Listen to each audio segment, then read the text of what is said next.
Habari mpendwa, ninayo furaha kukualika siku hii tena katika mwendelezo wa kujifunza.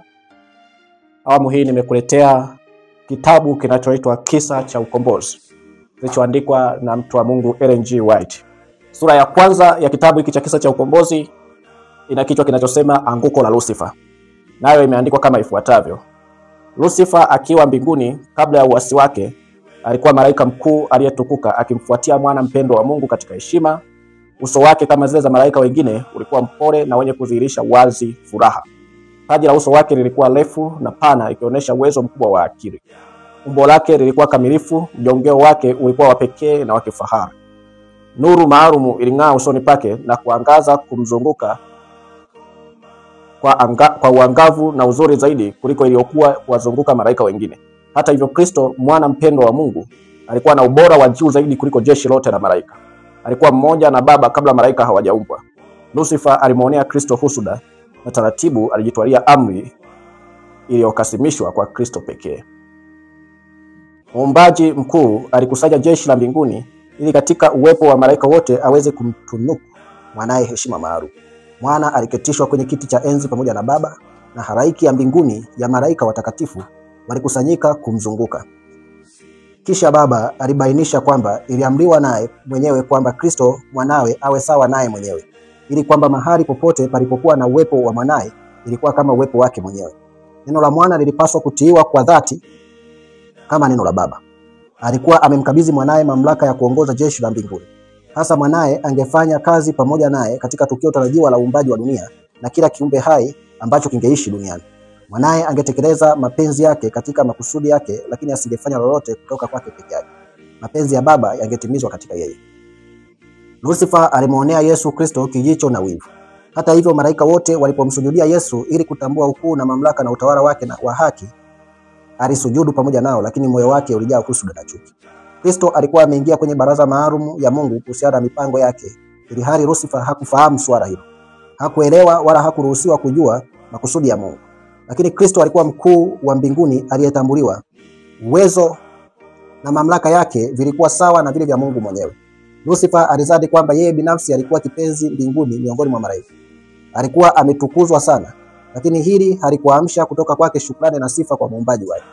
Alitamani kupanda juu kwenye kimo cha Mungu mwenyewe. Alijisifia ufahari wake. Alijua kwamba aliheshimiwa na malaika. Alikuwa na kazi mahususi ya kutekeleza. Alikuwa karibu na muumbaji mkuu, na miali isiyokoma ya nuru tukufu iliyomzingira Mungu wa milele ilikuwa imeng'aa hasa juu yake. Aliwaza jinsi malaika walivyotii amri zake kwa wepesi na uchangamfu wa utashi. Hivi mavazi yake hayakuwa nuru na maridadi? Kwa nini Kristo aheshimiwe hivyo kuliko yeye? Alihoji.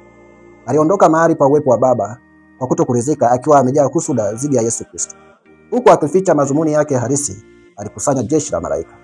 Aliwasilisha mada yake iliyokuwa yake mwenyewe.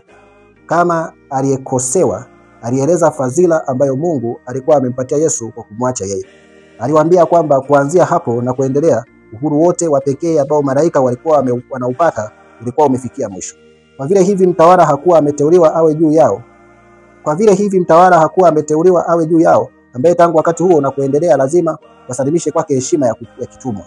Aliwaambia kwamba alikuwa amewaita pamoja ili kuhakikishia kwamba yeye asingeendelea kamwe kuridhia uvamizi huu wa haki yake na yao, kwamba kamwe asingemsujudia Kristo tena, kwamba angejitwalia heshima ambayo ingepaswa kukabidhiwa, na angekuwa kamanda wa wote ambao wangekubali kumfuata yeye na kutii sauti yake.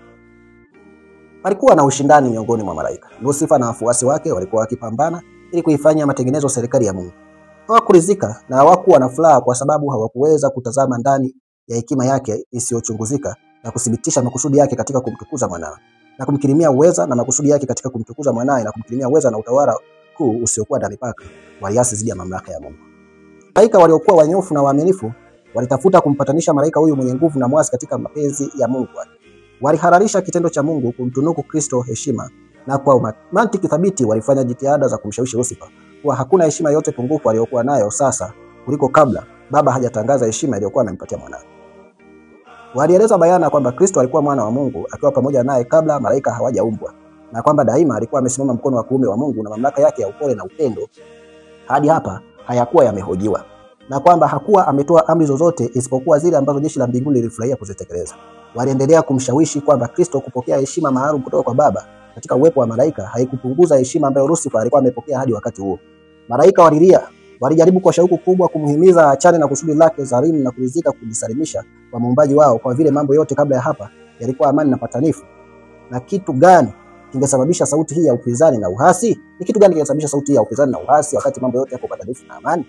Lucifer alikataa kusikiliza. Kisha akageuka kutoka kwa malaika wanyofu na waaminifu akiwashutumu kuwa watumwa. Malaika hawa ilihali wakiwa waaminifu kwa Mungu, walisimama kwa mshangao kadri walipoona kwamba Lucifer alikuwa amefanikiwa katika juhudi yake ya kuchochea uasi. Aliwaahidi serikali mpya na bora kuliko waliokuwa nayo wakati huo, ambapo uhuru ungekuwepo kwa wote. Idadi kubwa iliashiria kusudio la kumkubali kama kiongozi wao na kamanda wao mkuu. Alipoona hatua zake zikipata mafanikio, alijidanganya kwamba bado angejipatia malaika wote katika upande wake na kwamba angekuwa sawa na Mungu mwenyewe. Na sauti yake ya mamlaka ingesikika katika kuamrisha jeshi lote la mbinguni. Kwa mara nyingine tena malaika waaminifu walimuonya na kumhakikishia kile ambacho lazima kingekuwa matokeo halisi endapo angeshupaza, kwamba yule ambaye aliweza kuwaumba malaika angeweza kutumia uwezo wake kupindua mamlaka yao yote, na kwa namna fulani ya ukali angeadhibu ufidhuli na uasi wao wa kutisha. Uzani kwamba malaika angepinga sheria ya Mungu ambayo ni takatifu kama yeye mwenyewe. Waliwaonya waasi wazibe masikio yao zidi ya mawazo potovu ya Lucifer. Nao wakamshauri yeye pamoja na wote waliokuwa anawapotosha wamwendee Mungu na kuungama kosa lao hata kwa kuruhusu wazo na kupoji mamlaka yake. Wengine miongoni mwao waliomuunga mkono Lucifer walikuwa na mwelekeo wa kusikiliza ushauri wa malaika watakatifu na kutubu kosa lao la kutolizika na kupokelewa tena katika fadhila za Baba na Mwanaye mpendwa. Ndipo mwasi huyo mkuu akaeleza kwamba alifahamu sheria ya Mungu na kama angeridhia utii wa kitumwa, heshima yake ingetwaliwa. Kamwe asingekabidhiwa tena jukumu lake lililotukuka. Aliwaambia kwamba yeye na wao pia sasa walikuwa wameenda mbali sana kiasi cha kutoweza kurudi, naye angestahili matokeo. Kwa vile kusujudu katika ibada ya kitumwa kwa mwana wa Mungu, kamwe asingefanya hilo, kwamba Mungu asingesamehe. Na sasa lazima wadai kwa dhati uhuru wao na kujipatia kwa nguvu nafasi na mamlaka ambayo hawakupewa kwa hiari.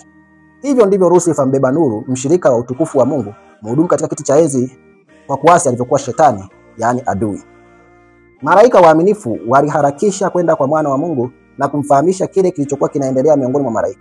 Walimkuta Baba akiwa katika mashauriano na Mwanaye mpendwa ili kubaini njia ambayo kwayo, kwa ajili ya manufaa bora ya malaika waaminifu, mamlaka ya shetani ya kujitwalia yangebatilishwa milele. Mungu mkuu angeweza mara moja kumvurumisha mdanganyifu mkuu huyu kutoka mbinguni, lakini hili halikuwa kusudi lake. Angempatia mwasi huyu nafasi sawa ya kupima nguvu na uwezo zidi ya Mwanawe na malaika wake waaminifu. Narudia hapa. Mungu mkuu angeweza mara moja kumvurumisha mdanganyifu mkuu huyu kutoka mbinguni, lakini hili halikuwa kusudi lake. Alimpatia mwasi huyu nafasi sawa ya kupima nguvu na uwezo zidi ya Mwanawe na malaika wake waaminifu. Katika vita hivi, kila malaika angechagua upande wake mwenyewe na kudhihirishwa kwa wote. Isingekuwa salama kumruhusu yoyote aliyejiunga na shetani katika uasi wake aendelee kukaa mbinguni. Walikuwa wamejifunza somo la uasi halisi dhidi ya sheria ya Mungu isiyobadilika, na hili haliponyeki. Kama Mungu angetumia uwezo wake ili kumwadhibu mwasi mkuu huyu, malaika ambao hawakulizika wasingeweza kudhihirishwa. Hivyo Mungu alitumia njia nyingine ili athibitishe bayana kwa jeshi la mbinguni juu ya haki yake na hukumu yake. Vita mbinguni. Ilikuwa kosa baya kabisa kuasi dhidi ya serikali ya Mungu. Mbinguni kote kulionekana kuwa katika taharuki. Malaika walipangwa katika makundi na kila kundi lilikuwa na malaika mkuu mwenye amri kama kiongozi wake. Shetani alikuwa akipambana dhidi ya sheria ya Mungu kwa sababu alikuwa na shauku ya kujitukuza mwenyewe na hakuwa lazi kukubali mamlaka ya mwana wa Mungu, kamanda mkuu wa mbinguni. Jeshi lote la mbinguni liliambiwa kuja mbele ya Baba ili kuamua kila kesi. Shetani bila haya alieleza kutolizika kwake kwamba Kristo alifadhiliwa badala yake. Alisimama kwa kiburi na kuhimiza kwamba alipaswa kuwa sawa na Mungu na kwamba aingizwe katika mashauriano na Baba ili kuelewa makusudi yake. Mungu alimtaarifu Shetani kwamba kwa Mwanaye tu angefunua makusudi yake ya siri, na alitaka familia yote ya mbinguni hata Shetani kumpatia utii kamili usio na maswali, lakini kwamba yeye Shetani alikuwa amethibitisha kutofaa kuwa na nafasi mbinguni. Kisha Shetani kwa kushangilia alionyesha wafuasi wake wakiunda karibia nusu ya malaika wote wa Mungu na kutamka, hawa wako pamoja nami, je, utawafukuza hawa pia na kusababisha upungufu kiasi hicho mbinguni? Kisha alitamka kwamba alikuwa amejiandaa kupinga mamlaka ya Kristo na kutetea mahali pake mbinguni kwa shirikizo la ukuu, nguvu zidi ya nguvu. Malaika wema walilia kusikia maneno haya ya Shetani na majigambo yake ya kushangilia. Mungu alitamka kwamba waasi wasingeendelea tena kubaki mbinguni. Makao yao ya juu na yenye furaha yalidumishwa kwa sharti la utii wa sheria aliyokuwa amewapatia Mungu ili kuwaongoza wenye maarifa na hadhi. Lakini hakuna njia ilikuwa imeandaliwa ili kuwaokoa wale ambao wangethubutu kukiuka sheria yake. Shetani alishupaa kwa uasi wake na akaelezea kuchukizwa kwake na sheria ya Muumbaji. Shetani asingeweza kustahimili jambo hili. Alidai kwamba malaika hawakuhitaji sheria yoyote, bali wangepaswa kuachwa huru wafuate utashi wao wenyewe, ambao daima ungewaongoza utendaji. Kwamba sheria ilikuwa kizuizi cha uhuru na kwamba kufuata sheria ilikuwa lengo moja kuu la msimamo wake katika kama alivyofanya. Hali ya malaika ilihitaji maboresho, sio ilivyokuwa kwa Mungu.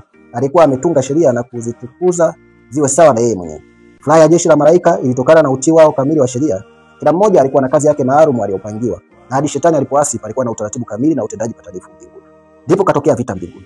Mwana wa Mungu, mfalme wa mbinguni, na malaika wake waaminifu walihusika katika pambano dhidi ya muasi mkuu na wale walioungana naye. Mwana wa Mungu na malaika waaminifu na wanyofu walishinda, na shetani na wafuasi wake walitupwa kutoka mbinguni. Jeshi lote la mbinguni lilitambua na kustai haki ya Mungu. Hakuna hata chembe ya dhambi iliyoachwa mbinguni. Kila mahali tena pakawa na amani na upatanifu kama hapo kabla. La malaika mbinguni waliomboleza juu ya hatima ya wale waliokuwa washirika wao katika furaha na mbinguni. Baba alishauriana na mwanae kuhusiana na kutekeleza kusudi la mara moja la Muumbaji kuumba wanadamu ili waishi duniani. Angemweka mwanadamu katika matazamio ili kupima uaminifu wake kabla ya kuruhusiwa kuwa salama milele. Kama angestahimili jaribu ambalo Mungu angeona vyema kumpima, hatimaye angelingana na malaika. Angepaswa kupata fadhila ya Mungu na angepaswa kuzungumza na malaika nao pamoja naye. Hakuona vyema kuwaweka mbali na nguvu ya uasi. Kama ambavyo tunajifunza habari ya kile kilichotokea mbinguni, sura hii ya kwanza inatueleza jinsi ambavyo Mungu alimpa huyu malaika upendeleo wa kipekee. Lakini kadri Mungu alivyoendelea kumpa cheo kikubwa na kumkuza, ilifika hatua akajizani kwamba alistahili vile vitu ambavyo Mungu aliyemuumba alimpa tu kwa neema yake. Na hivyo akataka kuwa sawa hata na yule ambaye ni mshirika pamoja na Mungu, yani mwana wa pekee wa Mungu. Na kama uliposoma, wakati akiwadanganya malaika, alikuwa akificha kusudi hasa halisi lililoko moyoni mwake, yani kutokuridhika na tamaa na kiburi cha uzima alichokuwa nacho. Alikuwa akiwaeleza tu kwamba Mungu alikuwa amemteua mwanae, hivyo mwanae atawala kidikteta, kitu ambacho kimsingi hakikuwa hivyo, kwa sababu hakuna malaika mbinguni aliyejua mwanzo wa mwana wa Mungu ulikuwa ni upi. Kwa sababu malaika wote wameumbwa wamemkuta Mungu Baba na mwanae wakiwa mbinguni. Mungu Baba na mwanae walishirikiana katika kuwaumba malaika. Kwa hiyo ni kama mwana wa Mungu, malaika walikuwa ni viumbe wake tu. Lakini bado hawa viumbe, kwa sababu tu ya mipango ambao Mungu anaunda, hakumshirikisha Lucifer. Lucifer anaona kwamba kwa sababu ya mamlaka yake alikuwa na hadhi ya kushirikishwa kila kusudi. Na jambo jingine tunajifunza hapa ni kwamba moja ya kitu ambacho kilifanya shetani aasi mbinguni ilikuwa ni mpango wa kumuumba mwanadamu. Kumbe shetani alituchukia sisi hata kabla hatujaumbwa. Na iweje shetani leo akupende? Na ndio maana ndugu yangu, wakati huu napenda kushauri kwamba hakuna haja ya kushikamana na shetani katika kutenda dhambi. Kwa sababu alikuwa adui yako hata kabla hujaumbwa. Hivyo hata baada ya kuumbwa kwa Adamu na Eva bado aliendeleza uadui wake na kuwashawishi kuanguka katika dhambi kufuata upande wake. Leo tunataabika kwa sababu ya roho yake ya wivu wa mamlaka, wivu wa madaraka na kushindwa kuridhika alikokuwa nako tangu zamani. Jambo jingine tunalojifunza ni kwamba uasi mbinguni ulitangulia uumbaji wa dunia hii. Na jambo jingine tunalojifunza hapa kwenye sura ya mwisho ni kwamba mwanadamu aliumbwa mdogo punde kuliko malaika, lakini baada Mungu alikusudia kama mwanadamu angeshinda jaribio, angeishi kwa uaminifu, basi angechukua nafasi. Kama hapo anavyosema, kama angestahili jaribu ambalo Mungu ameona vyema kumpima, hatimaye angelingana na malaika. Ina maana kama angelingana na malaika, kusudi la pili, maana uumbaji wa mwanadamu ulikuwepo kabla hata anguko hajatokea. Basi uumbaji huu ukatimizwa ili kutimiza kusudi la pili la kujaza nafasi ya malaika walioanguka mbinguni. Lakini leo hii tumekuwa ni watu dhaifu kwa sababu tulianguka katika dhambi, tumeshindwa kufikia kusudi la Mungu. Lakini tunamshukuru Mungu kupitia Kristo Yesu Bwana wetu aliyetukomboa kwamba ingawa tulianguka dhambini na kabla ya anguko tulikusudia kuwa sawa na malaika, Mungu ndiye alikusudia hivyo, tuwe sawa na malaika. Lakini sasa kupitia Kristo Yesu hatui sawa tu na malaika, bali tunakuwa waliopendelewa zaidi, maana tunaitwa wana wa Mungu. Katika kitabu cha Waebrania, ninapohitimisha sura hii, katika kitabu cha Waebrania sura ya kwanza, anasema hao ambao walikusudiwa kuumbwa kwa sawa na malaika sasa wanaitwa wana wa Mungu. Waebrania sura ya kwanza fungu la 5 anasema, kwa maana aliwaambia malaika, yupi wakati wowote ndiwe mwanangu, mimi leo nimekuzaa. Malaika hawamuiti Mungu Baba. Na tena mimi nitakuwa kwake Baba na yeye atakuwa kwangu mwana. Hata mletapo mzaliwa wa kwanza ulimwenguni, asema wamsujudu malaika wote wa mbinguni. Lakini kwa habari ya malaika asema, afanyeni malaika wake kuwa pepo na watumishi wake kuwa mwali wa moto. Kwa hiyo malaika wao hawakupewa nafasi ya kuitwa wana wa Mungu, bali ni watumishi wa Mungu siku zote katika vyeo vyao na majukumu yao. Lakini huyu Yohana katika Yohana wa kwanza sura ya 3 anatuambia neno la pekee kwamba tazama, fungu la kwanza, vipendo la namna gani kutoka Baba kwamba tuitwe wana wa Mungu. Ndivyo tulivyo, kwa sababu hii ulimwengu hautambui au tutambui kwa kuwa haukumtambua yeye. wapenzi sasa tu wana wa Mungu, wala hajazidishwa bado tutakavyokuwa. Tunajua kuwa atakapozidishwa tutafanana naye, kwa maana tutamuona kama alivyo. Siwezi kuzungumza sana ya kwamba itakuwaje, lakini sasa tunamtumikia Mungu. Biblia inasema kupitia neema na karama ya upendo ambao Kristo huyo, ambaye shetani alisema Kristo ni mtawala asiye haki, anatupatia nafasi ya kushiriki pamoja naye na kuitwa wana pamoja naye katika ufalme wa mbinguni. Mungu akujalie ndugu yangu. Ona jinsi shetani alivyotuchukia tangu zamani. Mungu akujalie kuitafuta haki. Na maisha ya Ukristo ni kumwamini tu Yesu. Maisha ya haki ni kumwamini tu Yesu. Yesu atakujalia kushinda majaribu na mashambulizi ya mwovu. Mungu akubariki. Nikutakie wakati mwema. Nikutakie tafakari njema. Mpaka wakati mwingine. Usisahau kusubscribe, kulike na kutoa comment yako na maoni yako na maswali kuhusu jambo hili.